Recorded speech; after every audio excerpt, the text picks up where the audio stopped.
이번에는 공수처에 나가 있는 취재기자 연결해서 현재 상황 좀 전해 듣겠습니다. 조희원 기자 나와 있습니까? 네, 공수처 수사팀 선발대가 새벽 4시부터 윤석열 대통령에 대한 체포영장 집행을 시작했습니다. 그리고 지금 후발대도 출발을 준비하고 있다는 소식이 들어왔습니다. 지난 첫 집행 때는 공수처 수사관들이 새벽 6시 10분쯤에 이곳 공수처를 출발했는데요. 오늘은 2시간 더 빨라졌습니다. 이 공조수사본부를 함께 꾸리고 있는 경찰의 인력 지원 규모는 대폭 늘었습니다. 지난 1차 집행 때는 공수처 수사관 30명, 경찰 특수단 120명 등 모두 150명이 동원됐는데요. 이번에는 1000명 안팎의 수사관이 배치된 것으로 알려졌습니다. 첫 집행 때 평일 일과 시간을 택한 공수처는 이번에는 이른 새벽부터 집행에 나섰는데 장기전까지 염두에 둔 포석으로 보입니다. 공수처와 경찰 국가수사본부, 대통령 경호처는 어제 오전 3자 회동에 나섰는데요. 안전하고 평화적인 영장 집행을 위한 논의였지만 입장차만 확인했습니다. 경호처는 불법 영장 집행에 대해선 기존 매뉴얼대로 처리할 것이라며 강경 저항을 예고하기도 했습니다. 네, 이번에는 체포 영장 집행이 가능할지 지금 전 국민적인 관심이 쏠리고 있는 상황인데요. 공수처는 어떤 대책을 세우고 있습니까?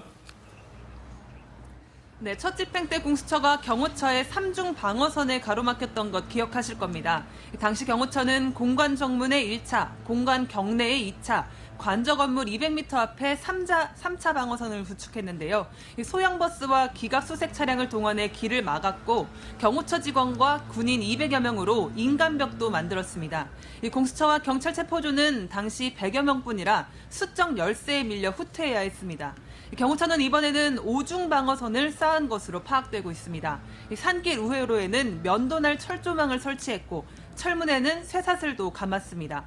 관저가 더 요새화된 만큼 공수처도 첫 집행 때보다 더욱 강력히 대응하겠다는 입장입니다.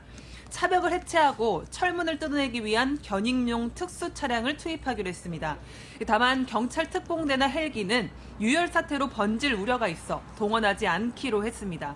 공수처는 물리력을 사용하기 위한 법률 검토도 마친 것으로 전해졌습니다.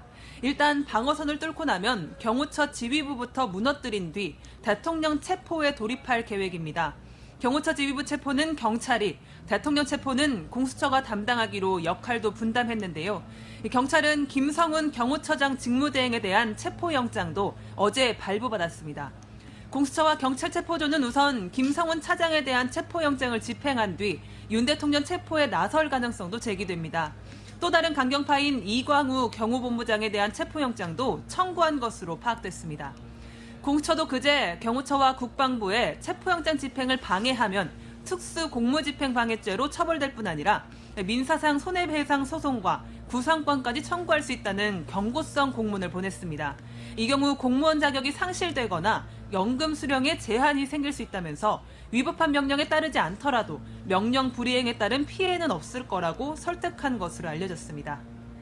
예, 1차 집행이 지난 3일이었으니까 열이틀이 지났습니다. 그리고 경찰은 김성훈 차장과 이광우 본부장까지 체포영장을 함께 집행하겠다 이런 뉴스 속보가 들어와 있는데 공수처의 의지 이번에 확고하다고 봐야 될까요? 네, 공수처는 이번에는 2차 체포영장은 마지막 영장 집행이란 각오로 비장하게 임하겠다라고 오동훈 공수처장이 말했습니다.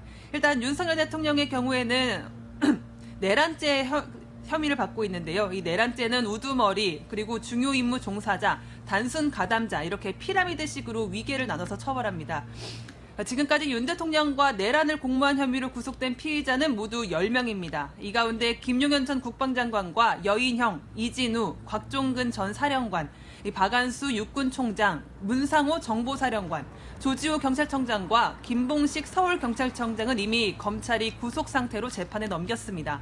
사실상 윤 대통령 공소장으로 불리는 김용현 전 국방장관의 공소장에는 총을 쏴서라도 문을 부수고 들어가라, 끌어내라, 문짝을 도끼로 부수고 들어가라는 등 계엄 당일 윤 대통령의 직접 지시 내용이 상세히 기재돼 충격을 주기도 했습니다.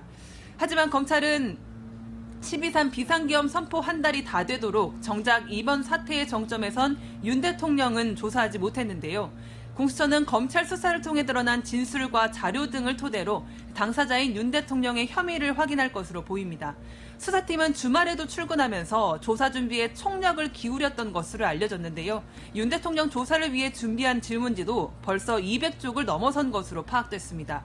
공수처는 윤 대통령을 체포한 뒤 국회 기능 마비와 선관위 서버 반출을 실제로 지휘했는지, 국회의 계엄 해제 의결 이후에도 재차 계엄을 선포하는 방안을 검토했는지 등을 우선 캐물을 계획입니다. 일부 극우 세력들이 주장하는 망상적 부정선거 주장이 어떻게 이번 비상계엄의 배경이 됐는지도 경위를 파악하고 국회를 무력화한 뒤 창설하려고 한 비상입법기구의 정체도 확인할 방침입니다. 지금까지 공수처에서 전해드렸습니다. 예,